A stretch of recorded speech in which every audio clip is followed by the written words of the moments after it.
Welcome back to Two Chicks in a Horror Flick. I'm Tawny Ray. And I'm Felicia Connor.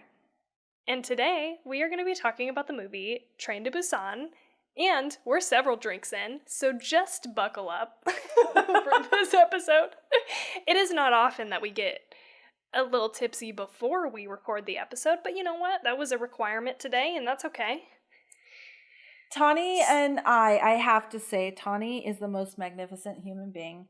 I love her. I swear to God, I wish she was my sister. So I could see her every single holiday. I mean, I see her every week and we talk every single week, but I'd like to see her every holiday too.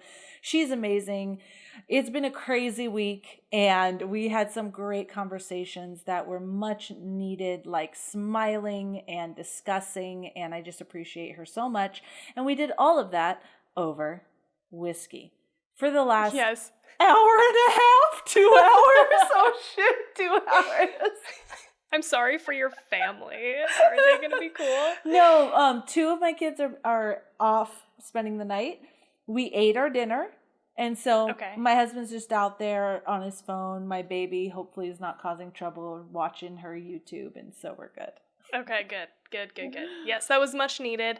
I'm sure everybody else is feeling, we're recording this on Friday, but it'll air on Wednesday, so who knows what'll happen between now and then, but obviously the election, there's a lot of stuff, a lot of stress, so I'm just going to reiterate what I've seen other people say: drink some water, get some sleep, take care of your skin.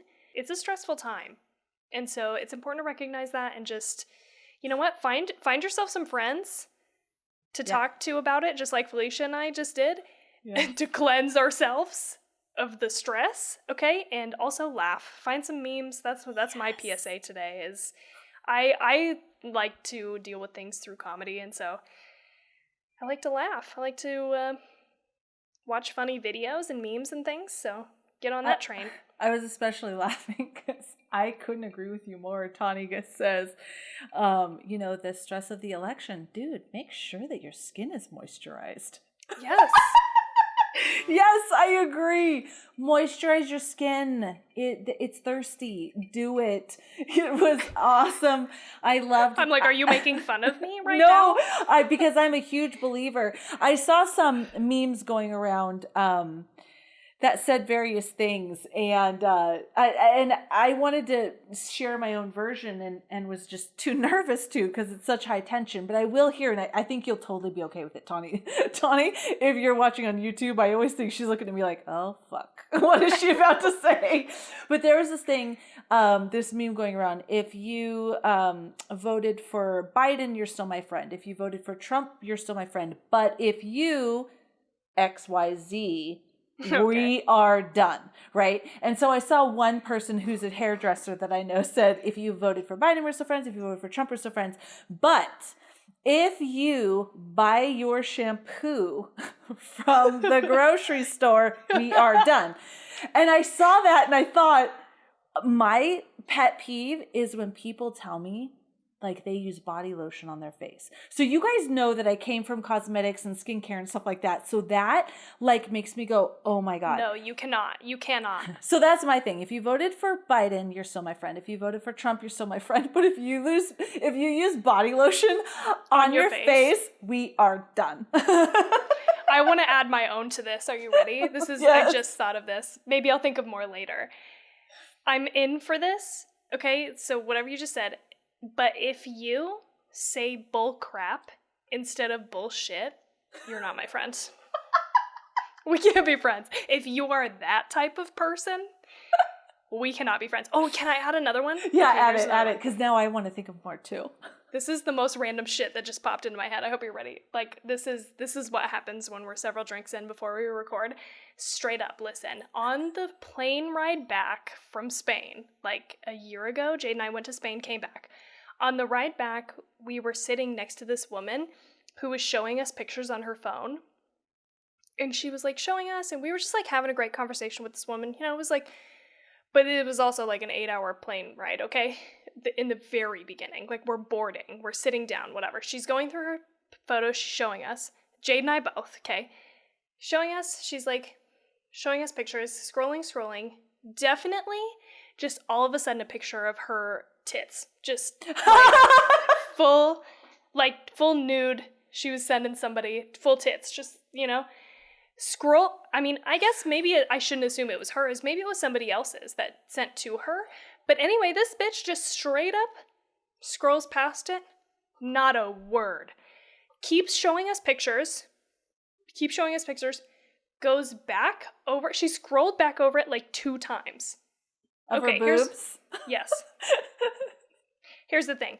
If you're a person who scrolls over a nude of yourself and you don't immediately like shut that shit down and put it away because you're ashamed that you just showed it to an obvious couple on a plane that you don't even know, I don't think we can be friends in that case either. Like, what kind of person, what kind of human being isn't like, what the fuck? Oops. I don't know. Is that wrong of me? No. I mean, I'm not trying to body shame, but it just was the most awkward situation I could ever think of in my life, and I was so uncomfortable, and I was just like, please put the phone away. I don't want you to scroll back over your tits one more time. We saw your tits, phone away. Photo time is over. Pack it up. Pack it in. Oh, shit. Tawny, that's funny. I was like, I would never be friends with a person like this. I did not think that was going to be... I was like, moisturize your face with moisturizer specific for your facial skin. And Tawny's like, don't show me your fucking boobs. Over and over again, unless I want to. Listen, again, it was the very specific situation. And again, I agree. Didn't even try to do it fast. Like, you know how you'd be like, oh no. Oh shit. Yeah. Oh, I didn't remember that was on there. There wasn't even any indication of shame.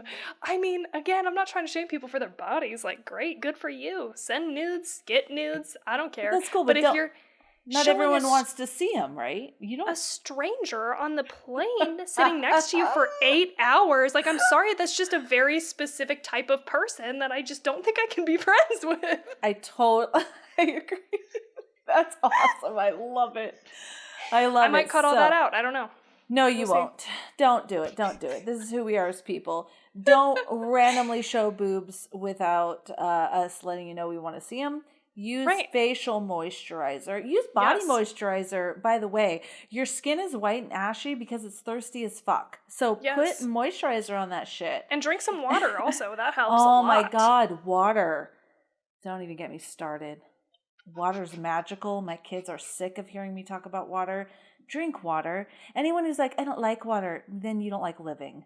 Like, literally, your body needs fucking water, and you feel amazing when you drink water. You just don't know it because you don't drink enough. Exactly. Soda, it has water in it. It dehydrates you. Just stop. Stop the madness. We're all worried about the election, and people aren't drinking fucking water. Like, come on. Wake up, sheeple. Wake up. Dude, we need to do drunk podcasting more because it's good. Anyways, we went, whew. That was far down that. We started with like, just use facial moisturizer. I'm going to keep adding to that list though because I think it's a funny list. It's a good one. It's a fun one. How can what can't I be friends with you over? Yeah. I'm going to add to it because that'll be That's funny. one thing that really bothers me. It does bother me too when people use like hand soap on their face too. It's just you have different skin on your face. Your face reacts differently, you know? Like, who are these people? Don't do it. No. Just stop. Just stop. Just stop.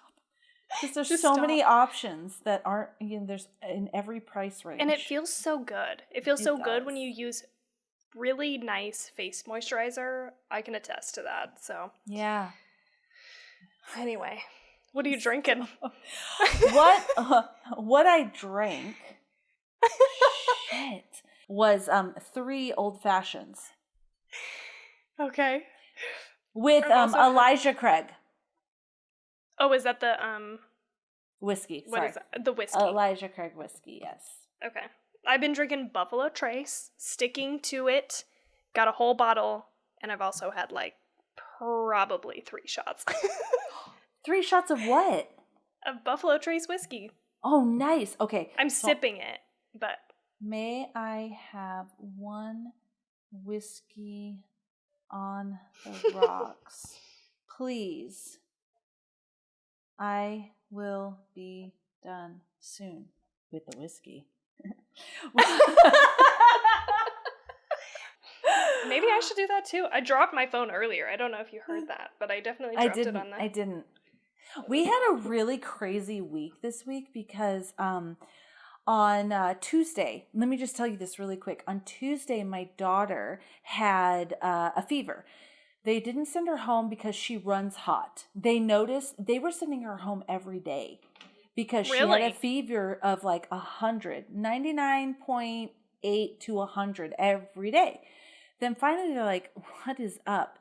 They realized that she runs hot. And this is normal for people to run hot or low. We just don't know it because we're not used to taking our temperatures every single day. Yeah. So they said, okay, what we're going to do is we're just going to log it. And we won't send her home every day. We'll just log it. So that in case somebody is like, I don't know, catches wind that this kid had a temperature and was still in school, we have documentation. So on Tuesday, her teacher wrote me and was like, it was like at 101, then it went to 100.7. And so just keep an eye on it. Okay. That same day, I had found out that we went trick-or-treating and some of our friends that live near us, we only went around the block and everyone had like the little prepackaged candy, packets and all of that. But I had met up with a friend who lived near us and they had their sister visiting and I shook her hand and said, nice to meet you. So that Tuesday evening, they called us to let us know their sister had COVID. However, he's on point. He was quicker on the draw. See, Steve is not here. Was it a race? It was a race. I'm going to say, Jade already filled her whiskey, baby.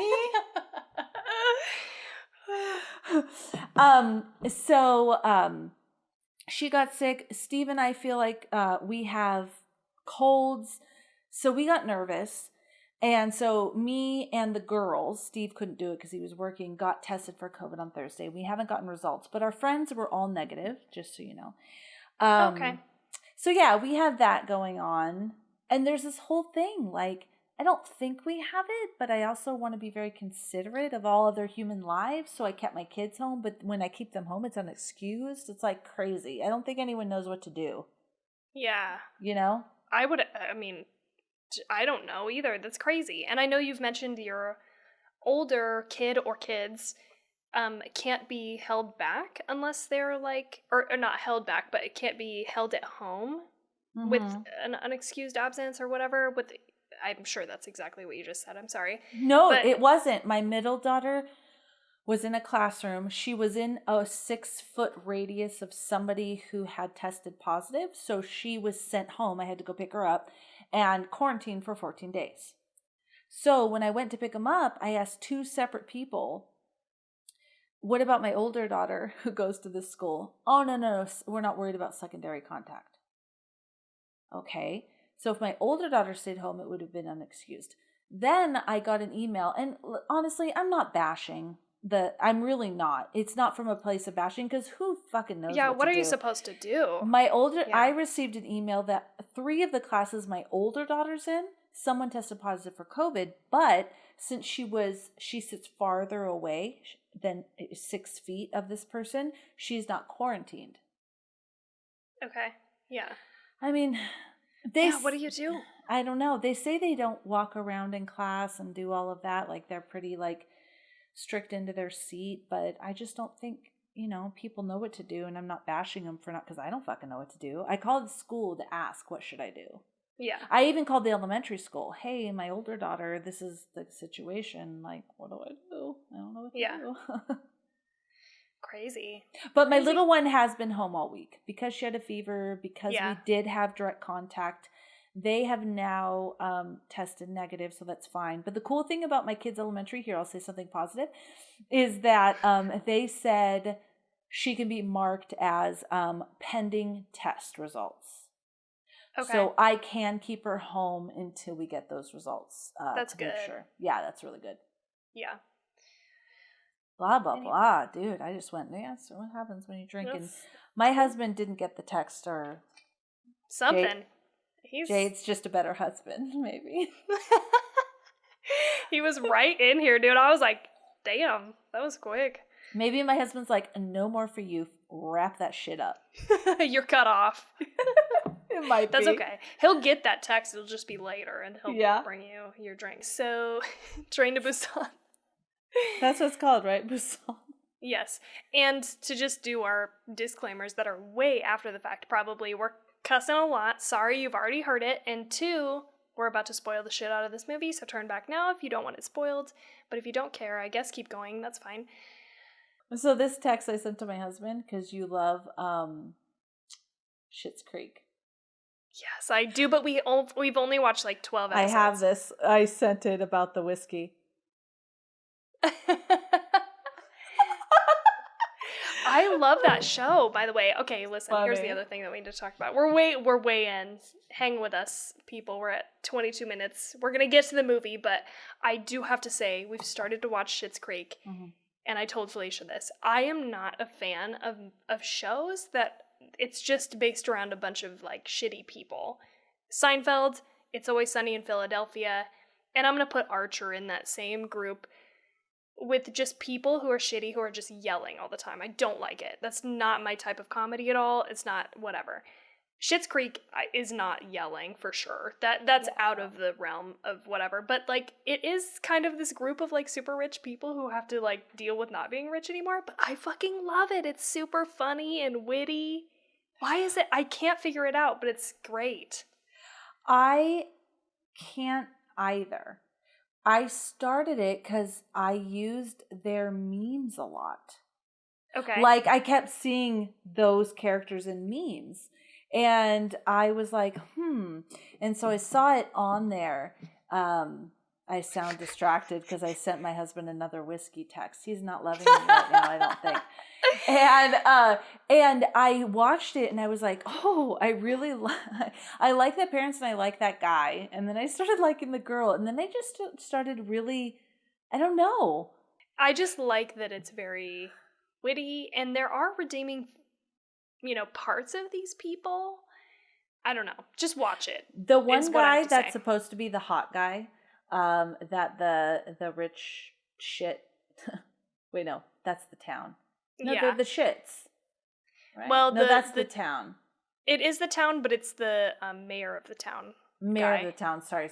So the rich family, their daughter, there's like this guy that she's doing like community service for, right? Yeah, the bearded guy. He's supposed to be like the hot guy. So nothing against this guy. There was just something that really bothered me about me too. This guy. You know what it is? Tell me. He colors his beard and hair. Okay, That's I was what like, it is. There is something face happening that is, I just cannot. It looks so off-putting. fake. Yes. That's what it is. No man has this solid pitch black beard. And the reason I just kept looking, I'm going like, it's bugging me. And there was one episode, I think it's very close to when, he confesses that he might not like, his girlfriend and like she exposes at that dinner, where his part here, where they dye it, is like the color of my hair, like a brighter red. Okay. And you can kind of see that his hair is colored black. And that's when it clicked. They color his beard. So he looks like this ridiculously plastic. Black plastic hair and beard. Yes. It's like, that's what it is. Okay. Good to know. Because that has been like, it's been like subconsciously driving me crazy, but I didn't really like know exactly what was happening. Like I was just like, there's something about this guy that looks so like fucking Ken doll plastic. Yes. There's so many people, I believe, watching Schitt's Creek that is like, yes, we know why this man's look bothers us. Yes. That's why. That's it. But anyway, watch this show. It was Jade's mom who finally, Jenny is her name. Jenny finally was like, because listen, we were like, you should watch Train to Busan. And then after that, she was like, you need to watch Schitt's Creek. Like, I'm going to show you an episode of Schitt's Creek. You need to go home and watch it tonight. And she, like, sold us on it. So we, like, started watching Schitt's Creek because of her. And we made her watch Train to Busan. So it was a nice... It was a nice exchange. It was a good exchange. That. Oh, I love the woman, the mom. I love her too. I just watched the episode. She's great. No spoilers, but she starts singing. I don't know what the song is actually Danny called. Boy. Danny Boy. Danny Boy, dude. At the yes. Catherine O'Hara. My husband just came in to get me some whiskey. Yay. Thank you for the Catherine drink. O'Hara. Amazing. She's all, oh, Danny Boy. That, I died, dude. I laughed so hard about it. Anyway, so now that we've talked about what we've drank and are drinking and what we've been watching. It is on the rocks. There is no dashes of fashion in there. Welcome to my world. Just straight up. I'm a baller like Tawny now. Baller. Shot collar.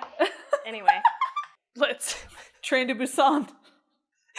Get back onto Train to Busan. So Train to Busan was made in 2016, which is interesting because the last movie we did was in 2016 also, the Purge election year. Interesting. We didn't plan that, but here it is. So here's a synopsis. While a zombie virus breaks out in South Korea, passengers struggle to survive on the train from Seoul to Busan. So, and listen. That's about right. As a just precursor to this, I did not write down any of the actors' names because they are all Korean, I believe. And I did not want to butcher the shit out of their names. So the only name that I'm going to tell you right now is the director because I looked it up. And so I'm sorry, but I just felt like that was like a respectful thing to do. I don't think we need to, you know, like. Wait, no, you could totally Google it. Busan is Busan. So the train to Busan and see all these amazing actors. And there were a lot of actors, and I just didn't know how many to include, and I, quite honestly ran out of time. I've been glued to the news for the last, 4 days, obviously, for election results, so I'm sorry. I didn't just feel comfortable trying to say their names and butchering them. Anyway, so I'm just going to tell you the one that I looked up, and I might even butcher this one, so I apologize if I do, but the director is Song Ho-yeon. Okay. And I think in the past I've misspoken and said that this was Bong Joon-ho, so I'm sorry if I've said that in the past. I can't remember if that has been committed to our actual recording or if I've cut it out, but that was wrong. It's not Bong Joon-ho. It was Song Ho-yeon. I had seen this already and I made Felicia watch it, so Felicia, you tell me, what did you think of this movie? I loved this movie. Oh my gosh, it was great. And my husband watched it with me, and he also really liked it. Oh, good. This movie was so good, in my opinion. I loved the acting. I loved the visuals. I loved the zombies. They were very scary. It was so good. Very believable. I loved the storyline. I cried at the end. And I really felt I told my husband I was crying, and he looked at me and I was like, it reminds me of you and TT, minus the zombies. And he's like, okay. And it's like, I just think that you would try to save her like that. And the acting is that little girl. Oh my God, I know. Wow. This was a great movie. So I'm going to post before this is released, so it's okay. We're going to post a little thing. What's your favorite zombie movie? And when I was writing out the description, I didn't post what our favorite zombie movie was because I think this might be my favorite zombie movie. This was so good. Okay. It was so good. I don't know if you want to say. No, keep going. Okay. I really loved... first of all, is beautiful, just visually. I don't know how to explain it because I'm not like a film critic person. It just visually was so beautiful how everything was shot. For example, I have here my notes. Wow, scholar. Wow, that deer is literally what I put. Wow, yes. That deer. But the deer, like I looked at my husband, I was like, that's a real deer. Yes. Like, did they make that deer do that, or is that a fake deer? So how they beautifully, just quietly built that this zombie thing is going on, but it's just very small hints. Like he hits the deer gets up, and it looks like a real deer, and it blew my mind. Just like little things, or how beautifully when the dad and the daughter are in the car, and they see that there's a fire far in the city, and the little girl puts her hand out, and there's ashes, and it lands in her hand. It was just so beautiful. The acting was phenomenal, all of them. I loved them all. I can't think of anybody I didn't like in that movie. It was absolutely phenomenal. And so I'll stop there, I guess, and we can go into all the different parts. But I thought it was great. I thought it was very, very believable. And I love how they built, because I felt like what it would feel like to be a real person in that situation. It was a normal day. There was no more shit going on. You heard inklings of things or maybe saw stuff, but it wouldn't cause you to be panicky. Just these gradual things I thought was fantastic. Yes, absolutely. Have you seen Dawn of the Dead, the remake? Shoot. I think it was like 2000 something. It was in the 2000s. Dawn of the Dead. I'm going to say I don't think so, because I've seen Shaun of the Dead, and that's what comes to mind. Okay. Yeah. Dawn of the Dead. No, but go ahead. 2004, you're saying? Probably. No, I have not. Okay. I was going to say that I think Dawn of the Dead has my absolute favorite top spot as far as zombie beginnings. But I would put Train to Busan at number 2 because of the deer scene. Because it is so beautiful. I mean, first of all, it's just beautiful, right? Like, it's just really pretty looking. And then you've got this deer that gets hit, and he, like, fucking leaves it, and it comes back to life. I mean, obviously, I think the wide shot of it, like, flailing its body around is, CGI. Doesn't look it. It's a little, I think. Oh, really? I was like, but believe me, you sign me up, I'm sold. Right. Like, I thought that Felicia's was real. on board. I'm on board. But it didn't look bad, right? Like, by any means. But you do sort of get the hint that that's, it's computer generated. But when they go in for the close up of the eyes and the blood on the fur and everything, I'm pretty sure that was a real deer. And but not its eyes, right? Oh, they just changed its eyes. Yeah. It looked They so did some real. computer stuff on the eyes.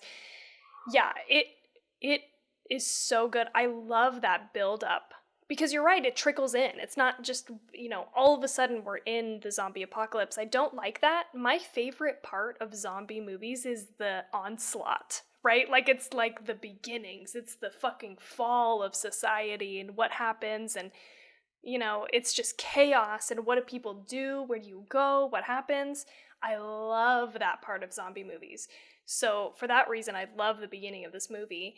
And obviously I love this movie. That's why I suggested it to you in the very beginning of us even talking about horror movies. It's got fucking everything.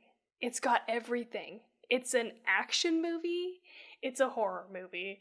It's got romance. It's got drama. It's got everything you could want in a movie. It's so good. Great acting. I knew you were going to love this, and I knew you were going to cry, because I cry like a waterfall when I watch this movie. I've talked before about me, like, tearing up here and there during movies. I don't ever. This is the first movie that we've talked about that I cry streams of tears. Like, I weep when I watch this movie, and I've watched it, like, 3 times now, and every time I cry. Like, major crying, because I cannot handle that little girl. I already said this about Toni Collette, but right after Toni Collette, somebody get this little girl, bronze her, she's done. That's the best she's ever gonna do as an actor. I can't handle her. She's too real and too sad as a little girl.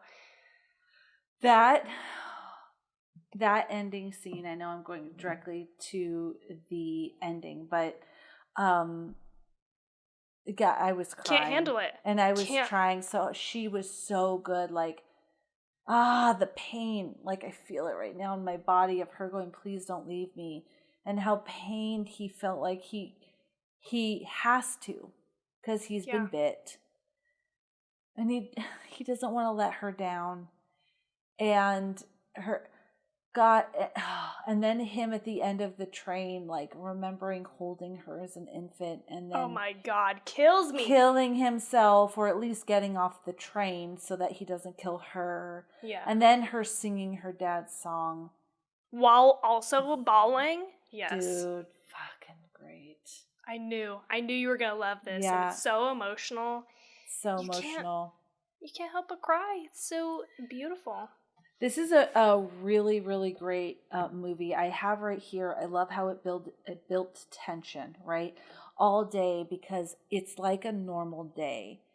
And that's what a lot of us fear when we think of death and things like that, or if we think of terrorism or whatever it is. Well, that would be linked to death.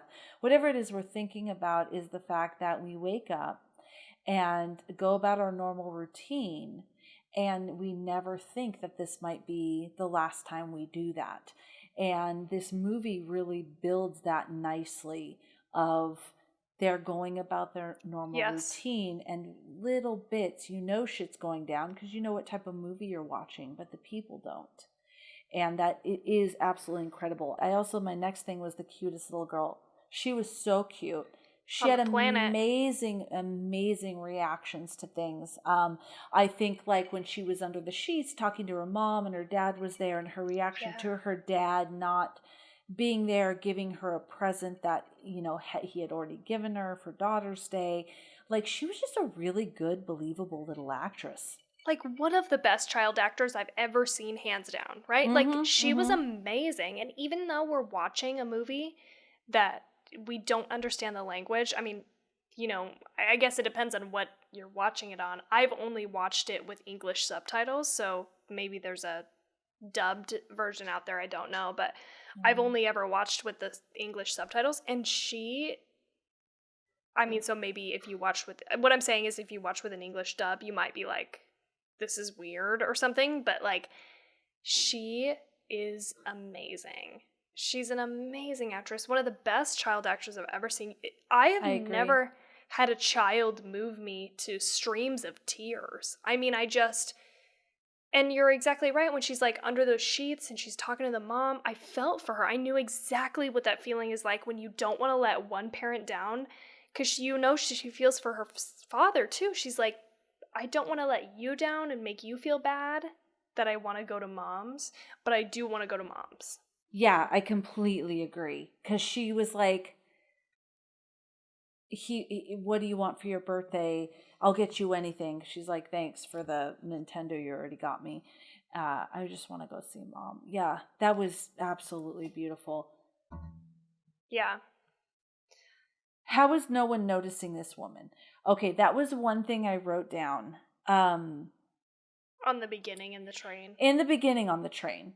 It took a while for people to hear this woman who had been bitten in the leg. It wasn't a deal breaker by any means, but it was like, she jumps into the train really fast. Okay, that's fine. And then she's like, and like no one notices. Maybe no one noticed because people are in their own world. Totally fine. It wasn't a deal breaker. I had just noted, how has no one noticed this woman? She's like really acting erratically, but that's okay, because there is that whole thing too where people are totally absorbed into their own world that they don't notice, or they refuse to notice, like pay attention. There is that thing. I forget what it's called. We talked about it before. So maybe that was the case, but I did note that down. Yeah, that was kind of weird, but you are sort of like, okay, sure. Like, this woman gets on the train, she's infected, people don't notice, whatever. But it quickly devolves into like just total madness, like, and just people are getting bit left and right, and it's like you cannot contain it. I think that's the other thing I appreciate about this movie, is that it is so fast. There's nothing that you can do. You're on a moving train. God. What can you do?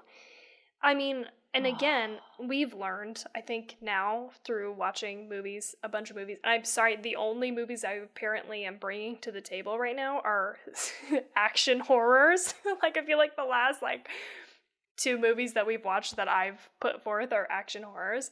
Obviously, action is my second favorite genre next to horror, but there's an element of like panic again that I love in this movie, especially being in such tight spaces, you know, because from that point forth she bites the woman who works for the train, and they start moving through the trains, and then those people bite a bunch of the baseball players, and shit just gets crazy immediately, and there's like nothing you can do to stop that spread unless you already knew what was going to happen. You know what I mean? So it's like, Yeah. I love that aspect of this movie that just happens so fast, you know?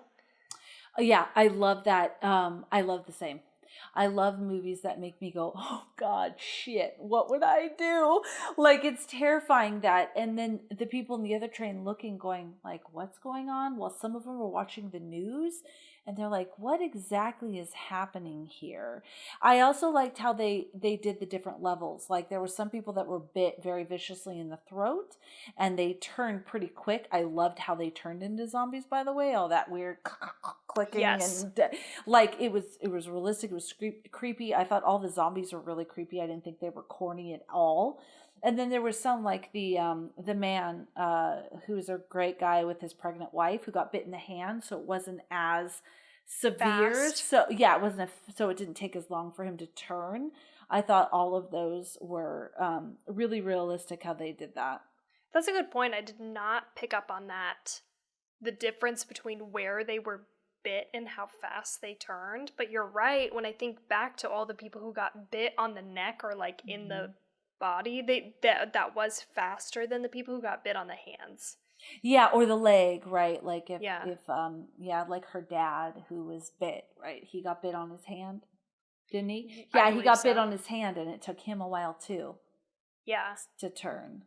Interesting. Okay. Didn't pick up on that. So it's very consistent. It wasn't like, oh, they're just letting him leave because it's this long dramatic scene, which obviously they want him to have a long dramatic scene, but it was also believable because he hadn't been bit as hard.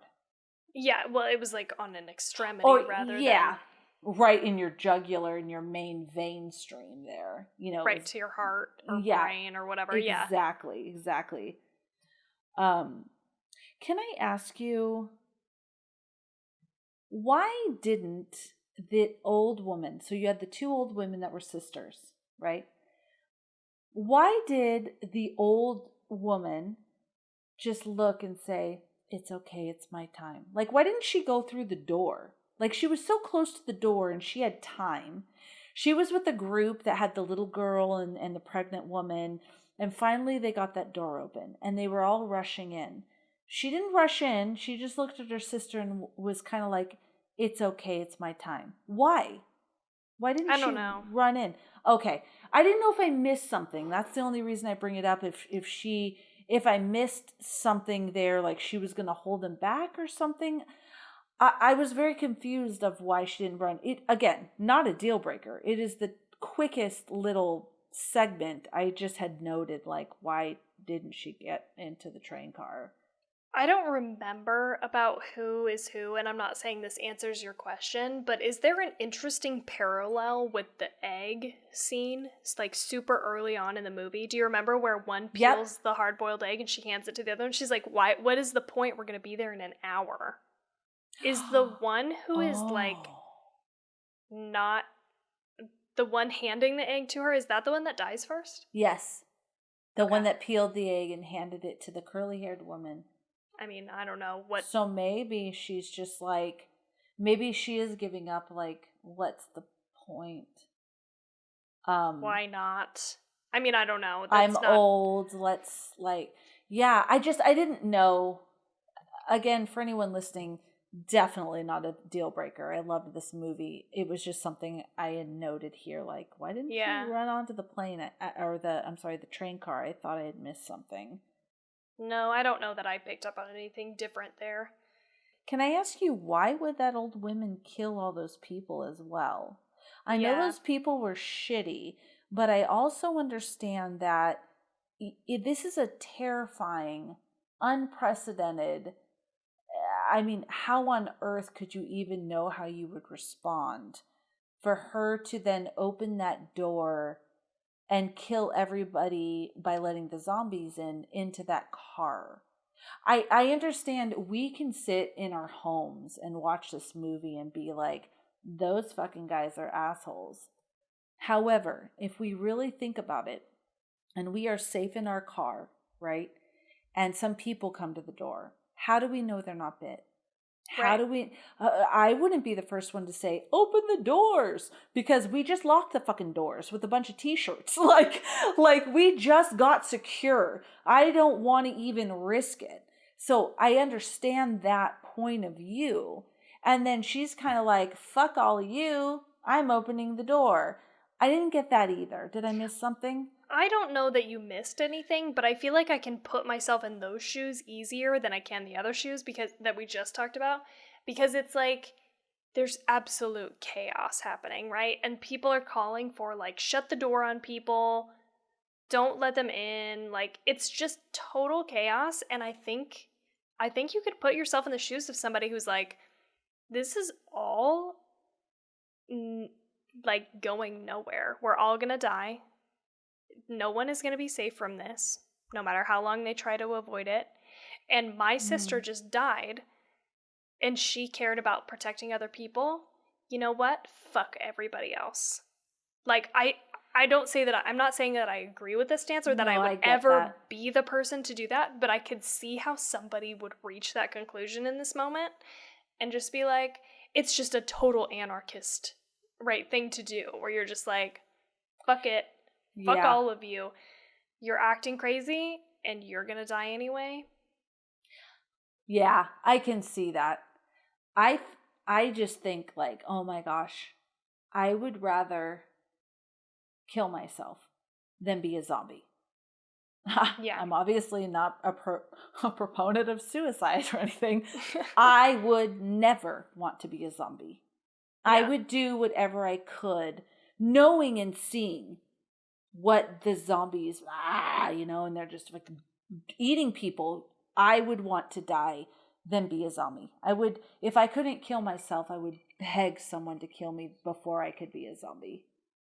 Yeah, I think that is the general consensus, right? Like, and I think just as a person, your self-preservation instincts kick in, and you would want to protect yourself over anything else. So, I mean, again, I don't know that I would ever do what that woman did by letting everybody, like the zombies, into the car, but maybe you could reach that conclusion. I would be too scared. I totally get what you're saying. Yeah. I personally would be way too scared to open that car. I would let them in because to me it was obvious those people were fine. One of the things that scares me the most, one of my biggest fears, is having to survive, but having children to protect. There's one thing about having to protect myself, but now having these children to have to protect, that is one of my biggest fears. And this movie played that very, very well. Yes. Tell me more about that, because I'm interested.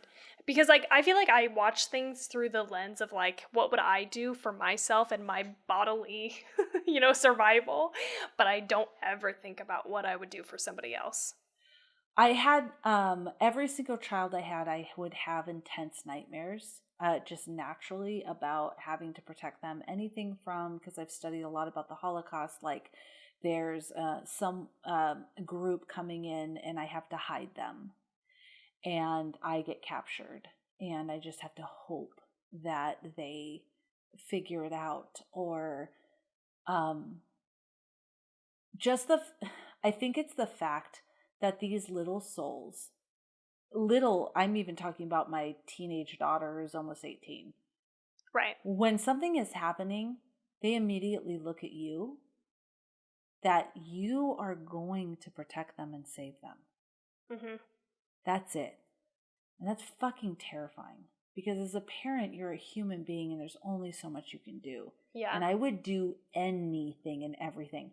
That's why that scene where the dads are like, all right, let's go through the zombies. You could think that's fucking ridiculous. But then if you think his pregnant wife, his little daughter, that's when you start to think, I need to get them. And I know that I would, because all you know, I watch a lot of true crime. And if I'm lying in bed and I'm nervous about something, or if there's a movie I watch like this one, I'll think, okay, what would I do? Like, I would literally do, that's the only time, it's crazy. If I was on my own, I would fucking lock myself in that fucking bathroom until we got to Busan. I would bunker down. I am the bunker down queen.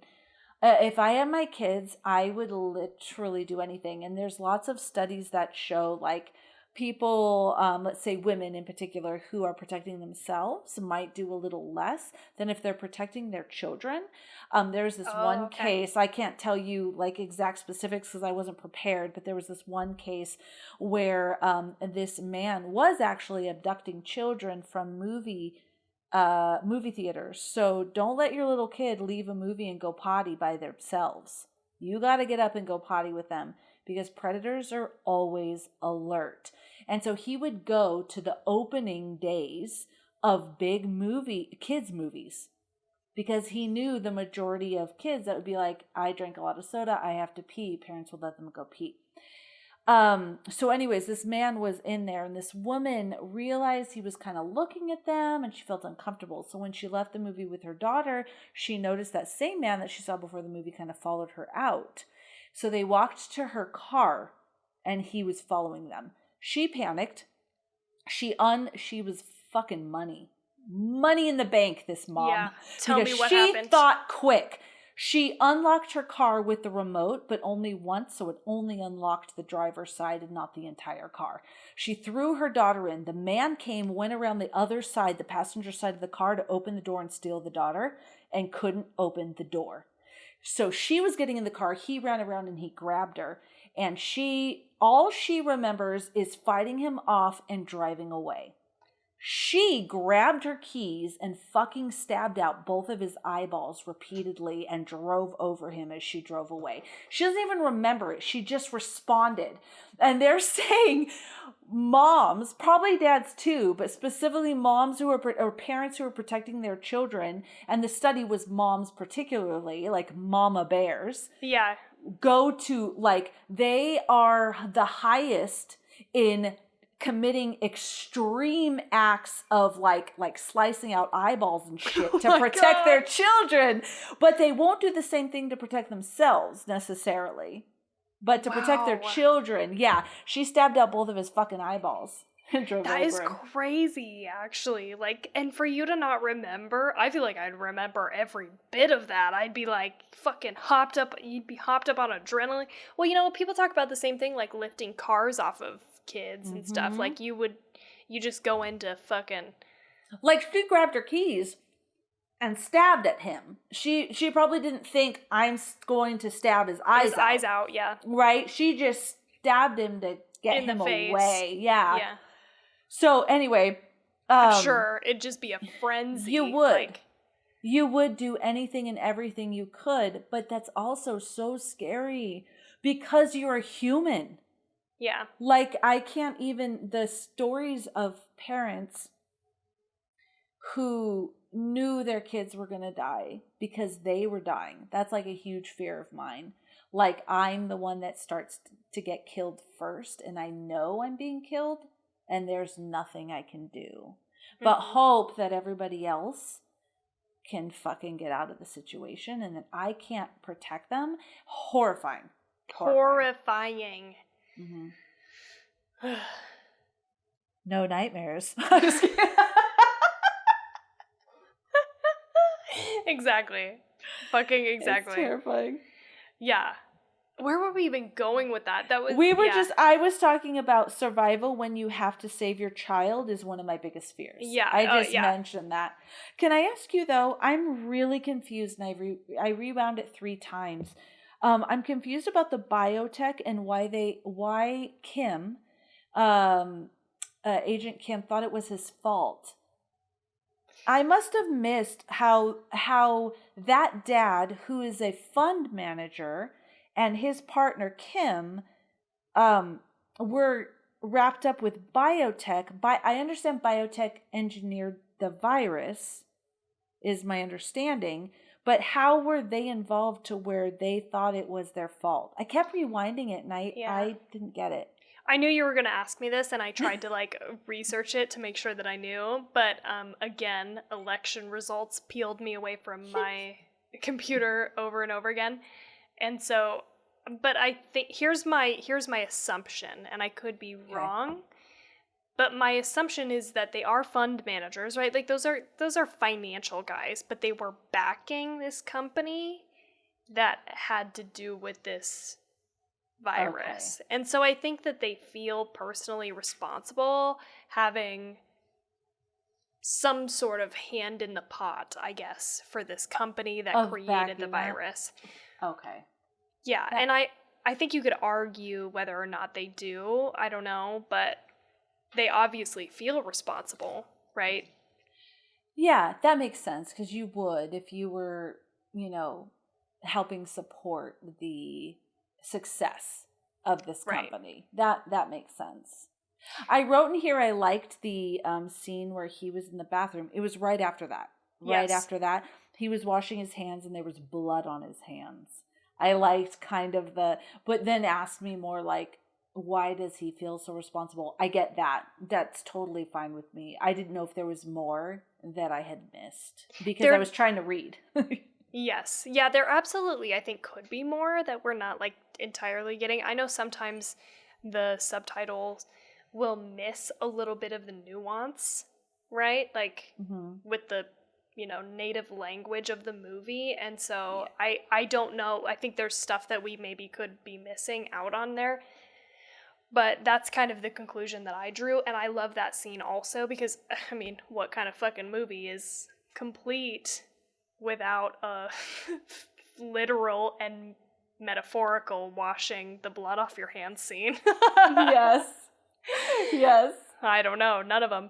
But I did like how, setting the joke aside, I think the way that he's talking to the person on the phone, and the person says, "Are we responsible?" And he's like, "No, you're not responsible." But he feels responsible. So he immediately gets off the phone, tries to wash his hands and can't, and just starts breaking down and crying. And I think, something of note there that I wrote down on my notes, actually, is the first moment, I feel like, that we see of reflection from him, the father, right? Yeah. Whereas I think you have this juxtaposition with the other asshole of the train, who is, the older, business guy. He's the one who wants to survive at any cost. He throws everybody and anybody under the bus to survive. To the very end, till the very end, that dickhole. And you see that scene with this guy finally having a moment of reckoning. Oh no, maybe I am partially responsible. And he cries in the bathroom right before you see that motherfucker throw 2 people into the way of zombies so that he can survive. I just thought that was an interesting parallel to put those scenes right next to each other, because you kind of have 2 people in this plot, moving on the same wavelength, I guess, through the movie until that moment, and then they completely take opposite turns. One person starts to realize, oh, maybe I could be responsible for this and I don't want to be and I feel bad about it. And the other person who is still, no, I'm going to survive this at the cost of anybody else. Yeah. Right? Yeah. That's a really, really good point. I love that. Yeah, you're absolutely right.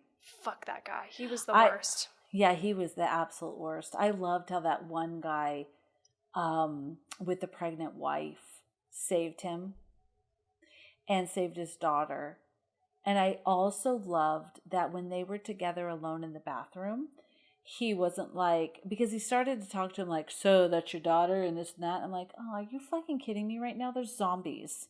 You're going to go on this parenting trip right now and there's zombies. But then he said, hey, she'll understand why you work so much once she's older. Yes. Yeah. Because that is something parents struggle with too. I can attest to that, is the constantly working, and they just want you to play with them. They just want you to be here, want you to be there. And they don't understand that you're working to provide the ballet lessons that you want to bring them to. You have to work to be able to provide them so you can pay for them, and they don't get it. Like, why aren't you here? And it's just so hard. I thought they displayed that really well amidst this zombie apocalypse. The pains and strains and of parenting, of being a parent. I thought that was really cool. I like that. Yeah, there were a lot of like really nice human moments, and I think like one of the things. This is semi-related, but one of the things that makes me cry all throughout this entire movie is the little girl and her intense care and empathy for other people. I cannot handle it emotionally. I cry every time and I lose it. She doesn't want to lose a single person. And again, there's this juxtaposition with the adults who are like so focused on survival, which isn't wrong. I'm not saying that's a wrong thing to do, but they are trying to survive. They're like, we're fucking out of here.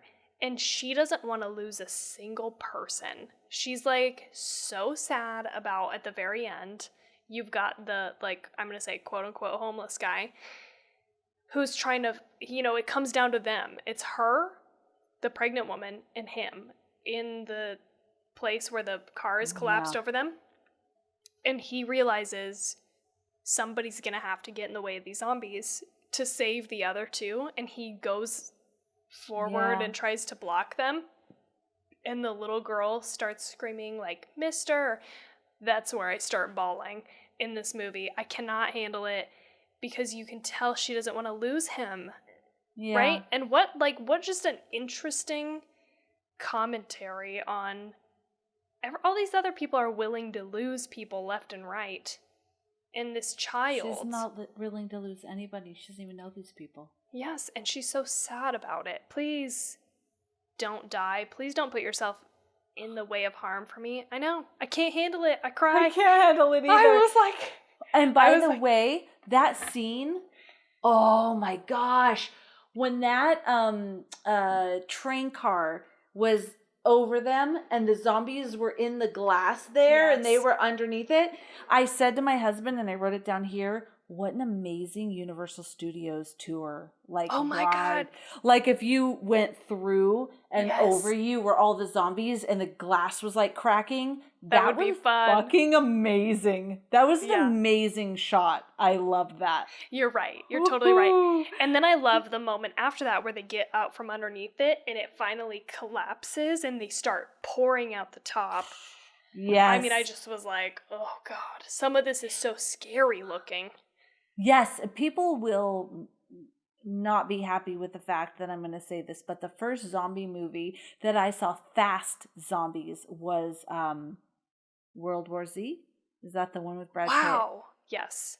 That's the first one I saw with those rapid zombies piling on top of each other. And I thought, what a terrifying thing. Yes. That's terrifying because usually they're slow, or at least they're kind of like, dragging themselves. But that rapid zombie thing is terrifying. And this had that.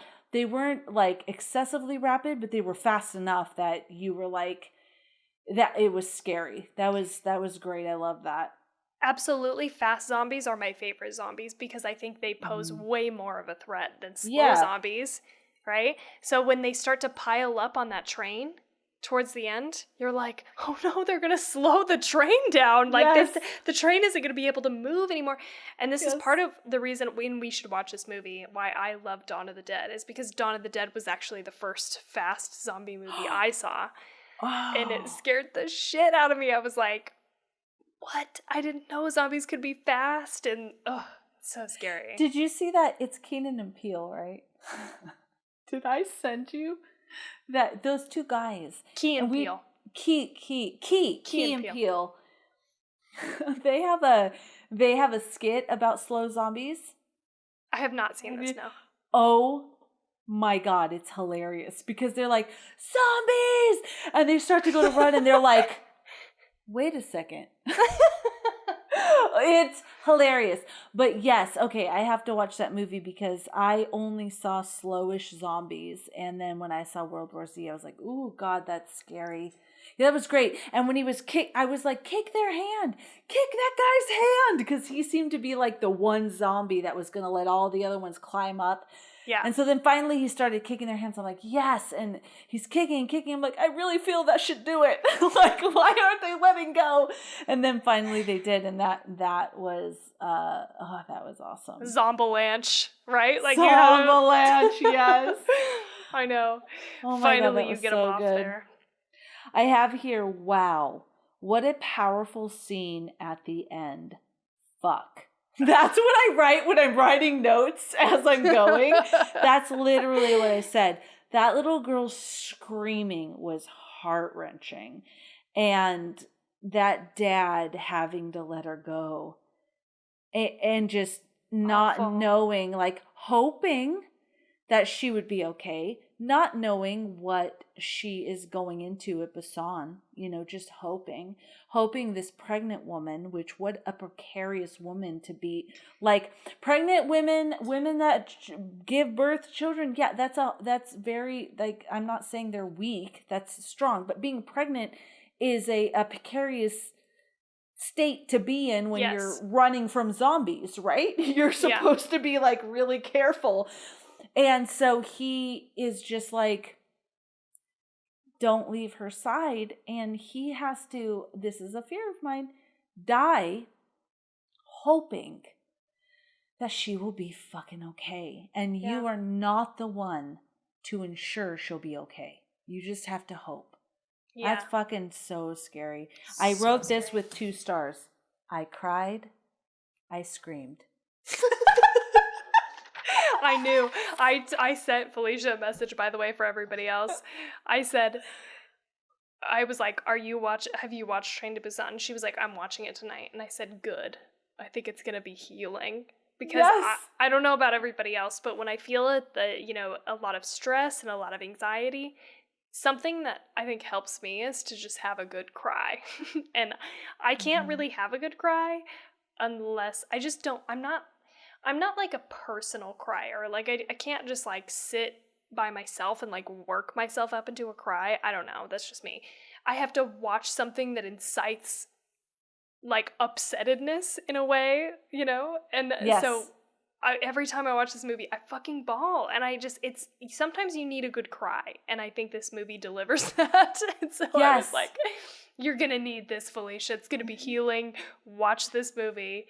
You can't help but fucking lose your shit. It's so sad. And when what gets me is he's having that moment with her and they keep showing the close up of her fucking little hand on the fucking wrist. On the her hand is so tiny. And she's got it clenched.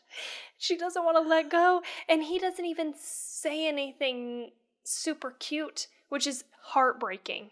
He's just like, I know he can't even bring himself. He's just like, stay with her. That's it. He's just like, stay with her. He just promised her hours before he would never leave her. Yes. So he can't even say anything else. It's fucking awful. It's awful. And he has to literally run away from her. Yeah, it's fucking awful. In the best way. Oh, God. And she's losing it, trying to get out to him. It's awful, but also so hard. What a great little actress, dude. Shit. What a great actress. I can't with that girl.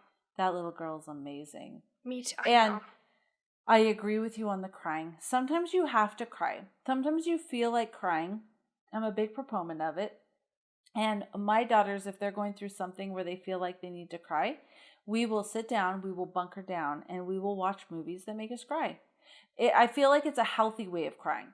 Because crying in general is healthy. I mean, crying, laughing, all of it's healthy. Just feel.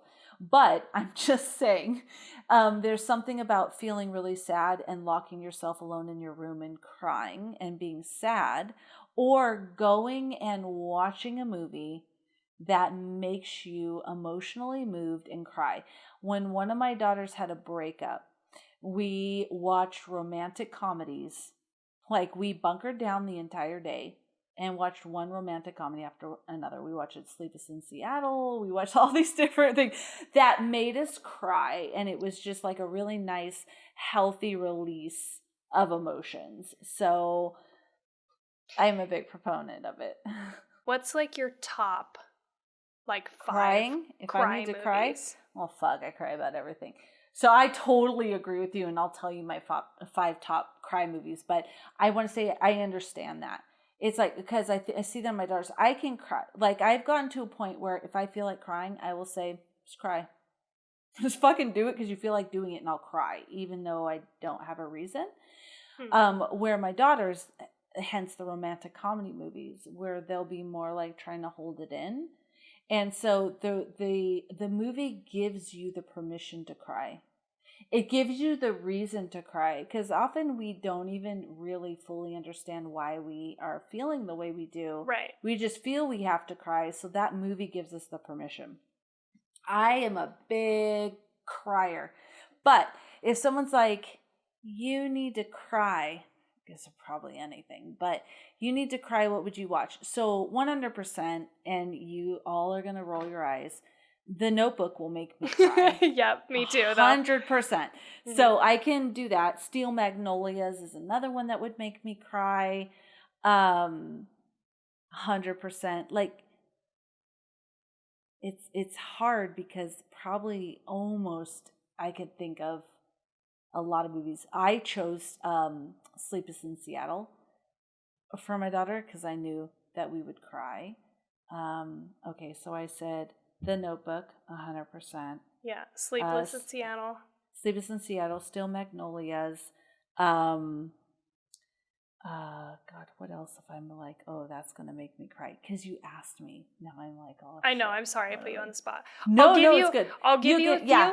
and you tell me if you remember Yeah. more. For sure, The Notebook. For me, I cannot, even though I want to hate that movie, I want to, but I can't. I just cannot, and I bawl every time.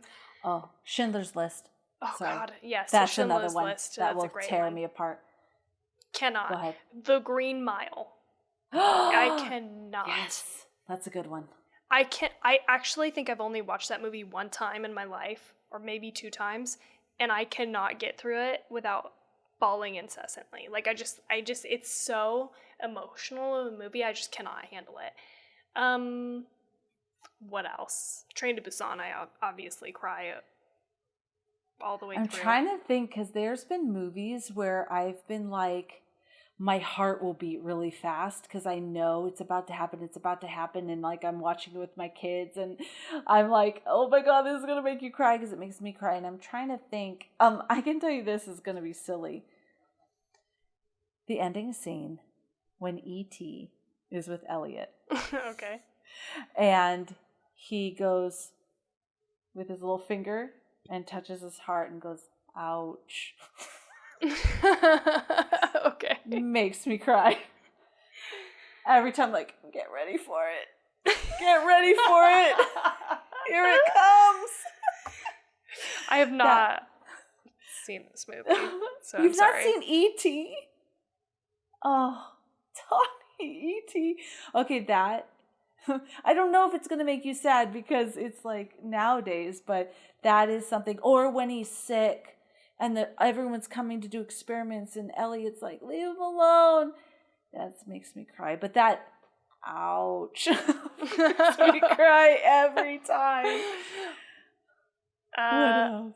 Yeah, I would also agree with Schindler's List, though. I've been afraid to watch. I've only watched Schindler's List one time, and I watched it in high school. We had a class in high school that they made us watch Schindler's List, and which makes sense. I'm glad that they did it, but it was like not the time or the place to watch Schindler's List. Like, I remember Schindler's List ending, okay? And this is like back when I wasn't cool with crying all the time, okay? I was like, I don't know, I just had this whole thing about like not being a super emotional person. Now I'm like totally cool with it and I cry during everything. But at that time, I wasn't, and we watched this movie, and I was losing my fucking mind. I mean, just the last scene is awful. To And he's going and he's grabbing everybody. I mean, this is gonna be spoilers for Schindler's List, but you should go watch it. But he's finding things. He's like, I could have saved more. What about this? What about, you know? And you're just like, I cannot. I was bawling, and then the fucking like bell rung, and we had to go to a different class. Are you fucking kidding me? Holy shit! No, so I'm like 16, 15, something, like walking through my high school like halls, just. Like bawling. Can't even get it together. I'm just like, just finish Schindler's List. Like, it was like that type of crying. Like, I was like, oh my God. And I'm glad they made us watch it, but I have never watched Schindler's List since because it was so emotionally wrecking. I can't believe they just had you watch that and then go to another class. Like, what? Save that shit till the end of the day, at least, right? So you can go home and cry into a pillow or something. Yes. That's a horrible, yeah. Right in the middle, like, it's so painful. Yes. Oh my God. It was bad. Anyway. So, yeah, any movies like that where people are like, I remember Titanic, when that came out, I saw it in the movie theater, and I left the movie theater because I believe if I remember correctly, I was on a date. So I was like, okay, cool. All right, bye. And I went into my car and sobbed like this painful, erratic sob that was so intense. And another one for me was, oh my God, life is like a Forrest Gump. Forrest Gump. Oh God. In the movie theater, and I was a teenager, just streaming. Like, yes. If I go like this and actually touch my neck, it'll turn red. I'm like, my skin's sensitive. Streaming. My chest was bright red. My face was puffy, and trying to get out of the movie theater. Holy shit. Yeah. Let me just back you up on this. I also lost my shit watching Forrest Gump, and I didn't watch it for the first time. We're off on a tangent here, but listen. Stick with us. I didn't watch Forrest Gump until I was like 18 or 19. Like, I was like older. So like, it wasn't like I watched it when I was young type of situation. I watched it with my friend Cassie, who is known to cry constantly. Cassie was the crier before I was the crier. Now Cassie would probably be shocked all the time at the things that I cry. She would make fun of me because I made fun of her. Okay. So we were watching Forrest Gump, both of us, and I couldn't even deal with it. I just lost my shit. And I remember bawling and looking at Cassie and being like, he's just running and running. He's just running. And he's just running. Like, I couldn't. And like, we were watching it at my mom's boyfriend's house, and he was like, what the fuck, y'all? Like, he was like, okay. Like, he was so disturbed by us losing it. But, you know, we were in an emotional time in our lives, okay? I think I had just gotten done with a breakup or something, and I was losing my mind. So Forrest Gump is a good one, and every time I've even watched scenes from Forrest Gump since then, I totally bawl. Yeah. Oh, you know what other one? Yes. Sorry, let me just add this to the list. No, it's one of my favorite movies of all time outside of the horror genre. And if you have not seen this movie, you have to see it. You have to. It's Lars and the Real Girl.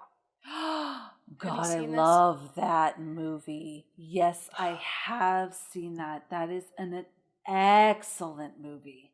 Excellent is a perfect word. It is so good. You have to watch it. Yes, you do. I bawl. I can't help it.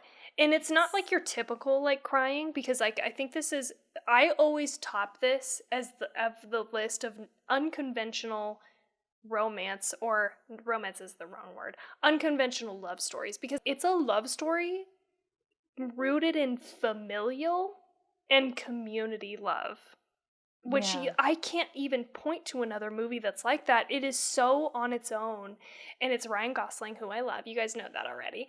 But I fucking bawl during this movie too. I can't fucking handle it because it's like such a fucking God, he community does coming such a together movie. Oh god.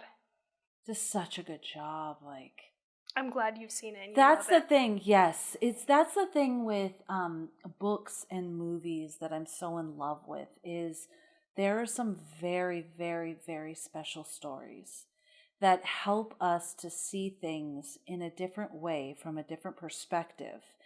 Instead of being so judgy from our own point of view, it helps us understand another person, and that's the epitome of one of those fucking stories. That is an amazing movie. Oh god, I love it. I I tell love that everybody movie. I can to watch that movie. I'm like, this is a fantastic movie. You have to watch it. It was so Yeah, indie. It flew under the radar. I feel like a handful of people have watched it, but God, I lost it. I can't help but cry every time. I'm like, that is his so. brother. He loves him. It's such a good movie. You definitely should watch it. Yeah. So I'm going to bring my favorite movie of all time. Okay? Okay. And people may judge me, but I'm going to tell you why. This is my number one favorite movie of all time across all genres, across everything. Number one. And my number one favorite movie is The Elephant Man, the original movie with Anthony Hopkins. And this is by far no movie of any genre surpasses this for me. And the reason is I remember seeing it as a very young girl and being devastated that people experience pain and loneliness and neglect on that level, that people were so cruel to tease and make fun of people. It is by far the number one movie that has impacted me as a human being so intensely. I never was someone that would make someone feel bad about themselves, would tease someone. Never. That movie just, like, it was really impactful to an erotic level, and I'll tell you why. But when I was a little girl, you know how when your parents, I don't know, maybe not you, Tawny, not in a negative ways because you're younger and like check writing wasn't as big. But when I was younger, everyone wrote checks. That was even above credit cards. So my parents, when every time you moved, you would get new checks and they would cross out their address and everything, like an account number, all of that. And they would give them to me to play with. Okay. And so I would have these checks. I still have it, by the way. I saved it. I have a manila envelope of checks I wrote to John Merrick. And I think that the fact that this is a real human being was especially impactful for me. It wasn't made up. Where I wrote him millions of dollars before millions of dollars was like a real legit thing. Okay. Millions and billions of dollars for plastic surgery. Like this, don't even know why. It impacted me so much and made me so sad, deeply sad that someone could experience something like this. And I absolutely fucking love it. I think the whole thing about it is beautiful. I think the acting is amazing. I think it does a fucking phenomenal job showing this man who has this incredible disfigurement, but he's highly intelligent and he just wants to experience love and life and he can't. And then he kills himself. That is my number fucking one. I have Spoiler. a poster actually of the Elephant Man. And here's the neurotic part. When I was a teenage girl, if I was to go on a date with you, at some point, if I thought maybe you were someone I wanted to date, you and I would watch The Elephant Man. And depending on your reaction was whether I would have another date with you or not. Oh my god, no, I think that's totally a reasonable thing to do. Yes. There was this one guy who was like watching the movie. I remember this so clearly. I won't mention his name even though I remember it, but I remember so clearly. And I'm like, what did you think? And he's like, Honestly, the most impactful part for me was when he was in the theater, because I love the theater. Okay, bye-bye. Bye-bye. If you were to make a joke about the Elephant Man, bye-bye. Like, I use that as my level of, do I even want to continue dating you or not? That is incredible. I feel like I've learned so much about you in this moment.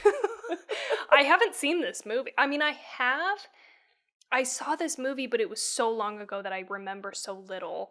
You know what I mean? That I feel like I cannot speak to any A lot of people part of just it. joke about I am not an animal, I am a man, and they make jokes and memes about it. And I felt like physically offended that Michael Jackson was like, I own the Elephant Man's bones. Like, I don't know. Like, this dude, John Merritt, could have been my long lost relative. I don't know. Like, Weird. I felt Yeah. so much compassion for this human being that those things, like, it bothered me. And I don't know, people might think, if anything, I just really care about people. Yes. Yeah. I totally get that. So that's my number one. If anyone asks you, Tawny, it's your life. What is Felicia's number one favorite movie of all time? It is The Elephant Man. It's The Elephant Man. Okay. I'm committing that to memory right now. Yeah. I'm doing it. I'm going to think about this some more because I feel like I have some other movies that I cry or that I have cried a lot. I mean, right off the top of my head, actually, that's coming to me right now is The Boy in the Striped Pajamas. I will never watch that movie again, even though I think it's a really great movie and I had like I just cannot handle crying that much ever again in my life. I just cannot do it.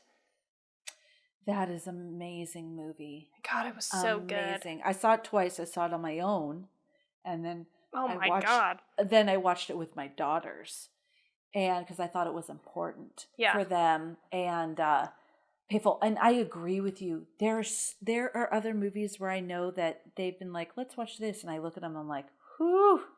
You want to watch that? You're on for a ride. You are going to bawl. I feel like there's other movies that I can't recall. Yeah. We should make that list. That's great. We should. Let's do it. We've got on our Patreon our top 10 must-see horror movie list, but we should probably also make our top 10 must-cry. Yes. Let's do it. Let's do it. We'll put it together. Yeah, because you give me a not on the spot moment, I will be able to come up with some movies that really jerk the tears out of my eyes hardcore. Me too. It was very hard to find trivia about this movie because there's not a lot on IMDb, but I really went on a hunt. I really wanted to find a lot of information about this movie, but I had a hard time because there doesn't seem to be a lot of interviews with the director, but the interviews that there are all in Korean, and some of them have English subtitles, but most of them do not, and so I honestly just don't have a lot for you. I only have what I read about on IMDb. And then I pulled some information in that we'll get into in a second here about just South Korean horror in general, because I think this is a really interesting, it's like a really good pathway into South Korean horror, I feel like, because so many people have heard about Train to Busan over the other movies, potentially, and so I'll get into that here in a second. So here is some of my trivia. This movie is the 6th highest grossing domestic film of all time in South Korea. That doesn't surprise me because this was such a good movie. Yeah. Yeah. It was so good. Yeah, they did a really good job, and there was a lot. I think they won even something on in the Cannes, or that's where it debuted, is the Cannes Film Festival. It's 2016 Cannes Film Festival. I can't remember if they won something. I should have written it down, but I didn't. It was really impeccable. So good. I loved all of the characters, I even hated the characters that should have been hated, and that's good, because that was the intention. So for sure. Okay, so here we have, given that the film was the 9th most successful Korean movie in history, there was instant talk of a sequel, which Song Ho-yeon instantly refuted. Ironically, he would change his mind 3 years later and start work on Train to Busan Presents Peninsula, which was released, I believe, in July of 2020 this year. So that movie is out, but it's like a sequel, quote unquote, but it doesn't have anything to do with any of these characters. It's just like set in the same universe. So okay, so it's just another portion of the world that's experiencing the same sort of thing. So it's like a parallel. probably, like, I haven't looked into this movie specifically, but it does seem like it's a which exactly could be what you're saying. interesting. Like, we want to know what happens to the woman and the girl, and when does this whole thing end?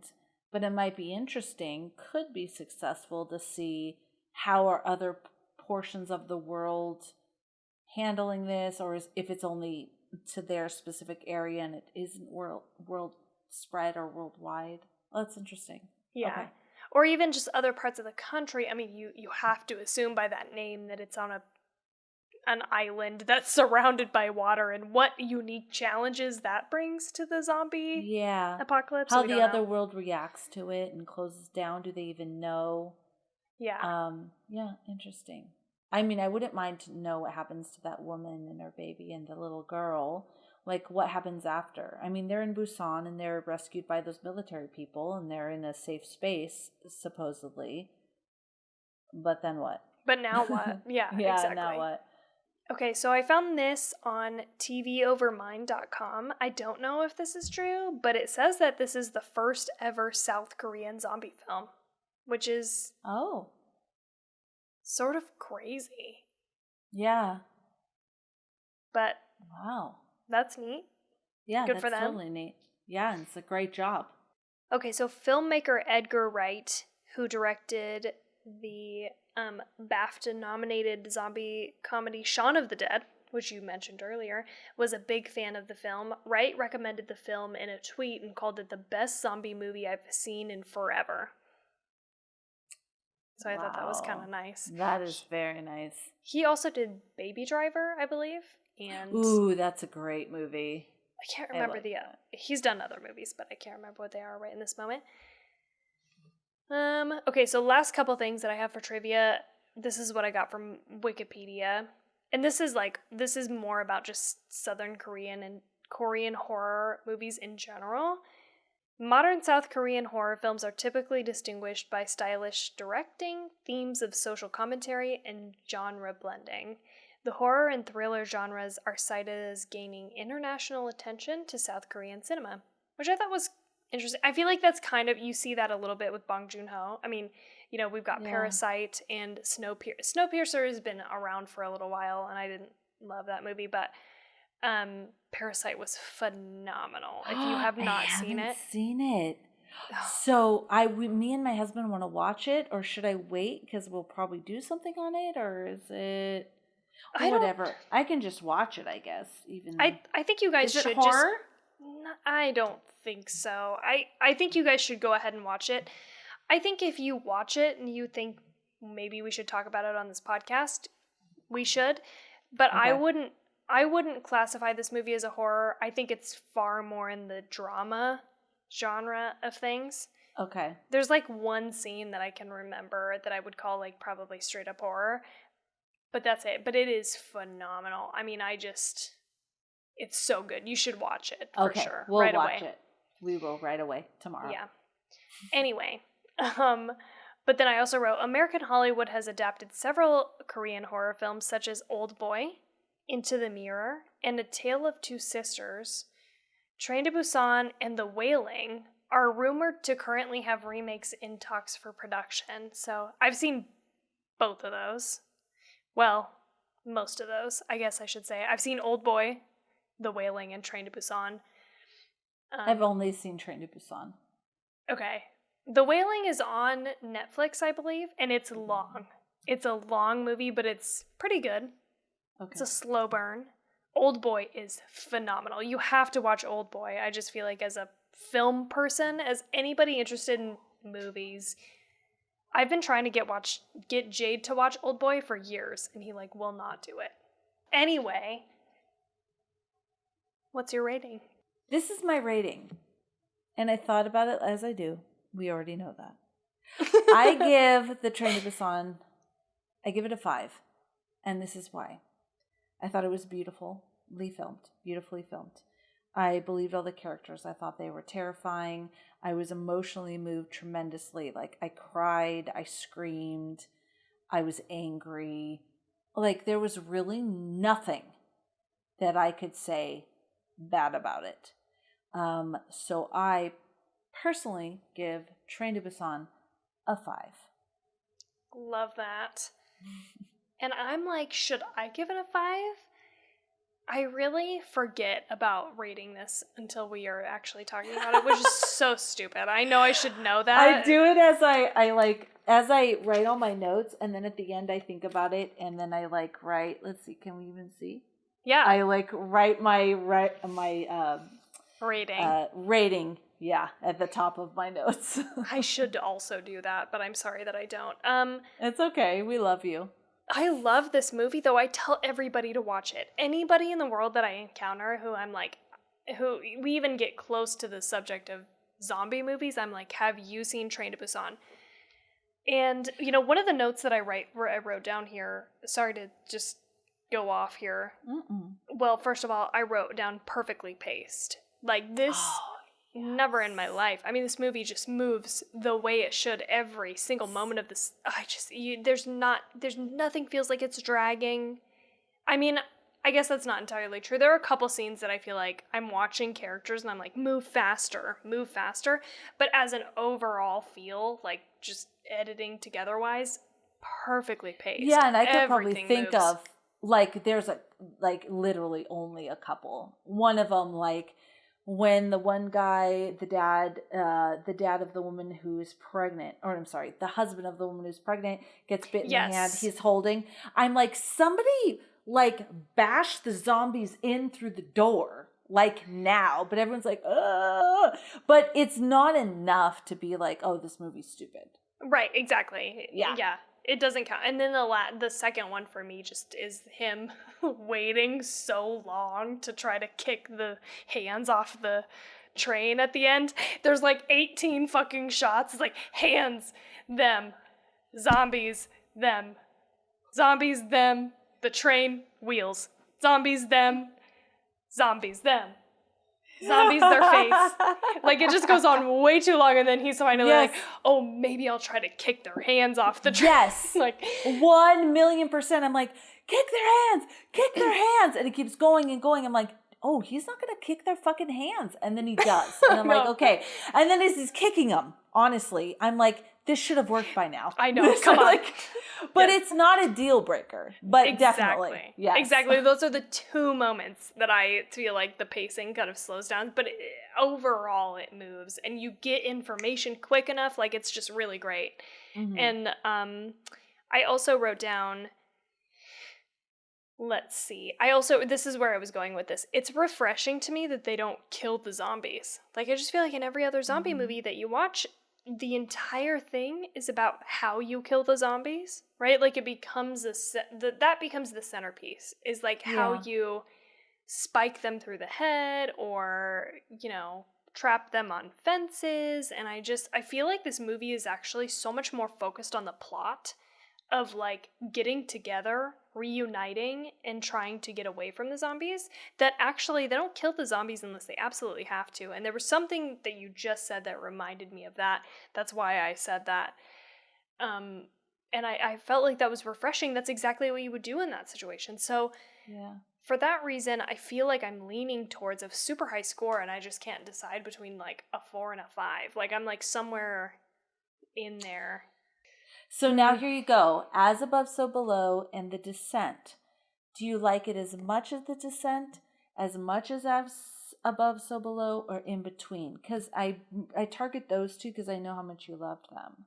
Yeah, that's a hard one. That's a toss-up. I feel like I would probably rate it.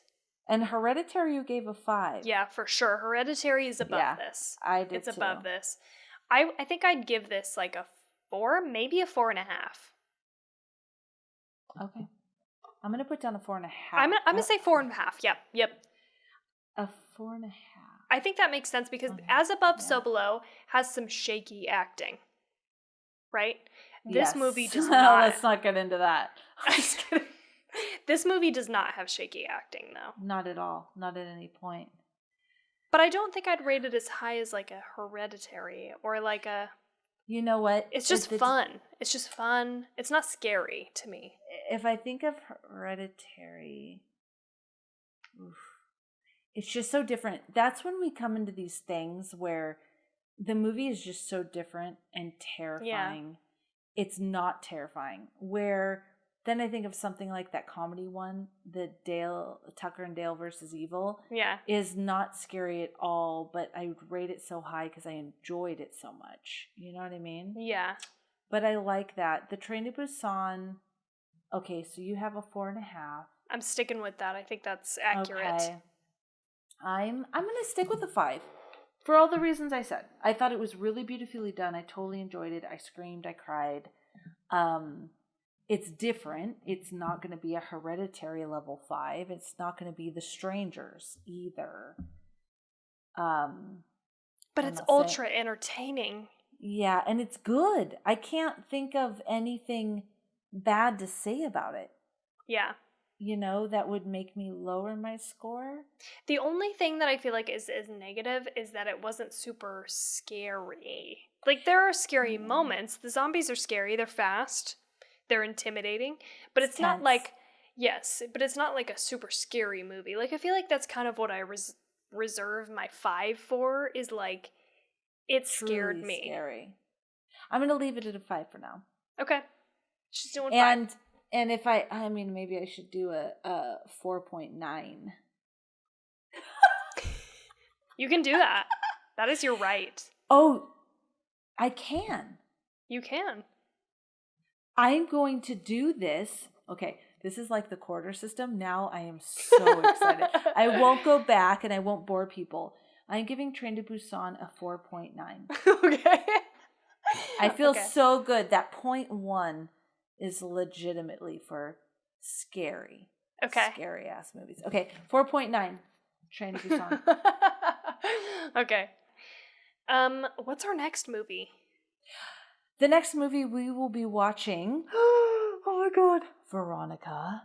Veronica you can still find on Netflix. If you have any questions, DM us. If there's any questions on which Veronica, it is subtitled again. It's in Spanish, so that should help you. And it's loosely based on a true story. Let me repeat that. True events. It is based on true events. So if you have any questions on which Veronica, just like take a look. Maybe I'll post something, because I know you and I had questions. That's the only reason I'm saying that over and over again. Yeah. Listen, here I still have questions because I looked at my list because I thought I put it on my list. Turns out I put both on my fucking list and I still don't know which one is the one. So can you give us like a really quick synopsis? Because one is like about like a nun or something and the other one is about like 3 teens. So when I Google Veronica for me, because I've looked it up, it's a 2000, sorry, I don't know why I was so, 2017. But I think they're both 2017. Oh, and these are the images things for it. Those are the images. It's on Netflix. It's about a young girl, let me tell you. During a solar eclipse, young Veronica and her friends want to summon the spirit of Veronica's father using a Ouija board. However, during the session, she loses consciousness, and soon it becomes clear that evil demons have arrived. And I've seen it. Tawny has not. And I am so excited. I'm excited too. I feel like this is right up my alley. I feel like I've heard a lot of good things. So I'm doing the research for this then. Yes. I'm so excited because I've already done a ton of research because it's based on true events. Okay, so awesome. I'm really excited. I can't wait. Oh my god, I can't wait. I can't wait. I can't wait either. You're pumping me up. I'm like, yes. Okay. Oh god, you guys. I hope she doesn't come in and go, yeah, so, but if you hate it, you hate it. But I don't think you will hate it. I know that for sure. I'd be like, I saw this coming. Yeah. From oh my the God. first 10 seconds. Okay? I totally knew that XYZ was going to happen, even though there was absolutely no way I could possibly know based on what was showed to me, but I knew it. Like, I knew. Like, I was just like, that's God. what's happening. That's me. That's me making fun of myself. Yes, I hope not. I hope not. But hopefully you guys enjoy that movie. And yeah. Yes, it'll be fun. And welcome to November. Yes, we're in November. We are in November. Super, super excited. You know that we changed the last movie of the month. You probably saw our post. So we're watching Little Monsters.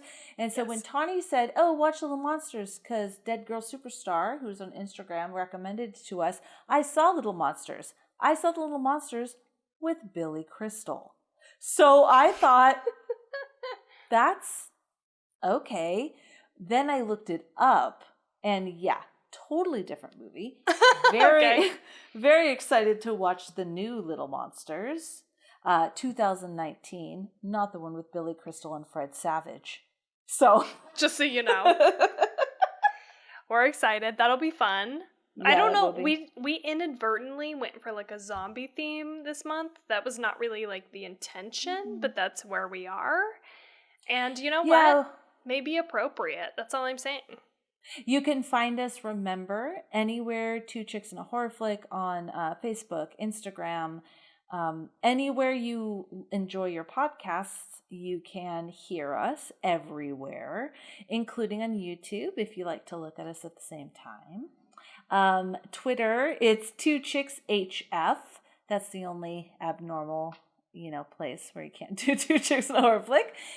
And guys, our Patreon. We're so excited. We're already have been creating exclusive content for our Patreon members. Likes and subscribes and reviews are important to the World Wide Web and all of that. It's important to algorithms. It's important to us too. Obviously, we love to hear your feedback. But that's why too. And that's all I got.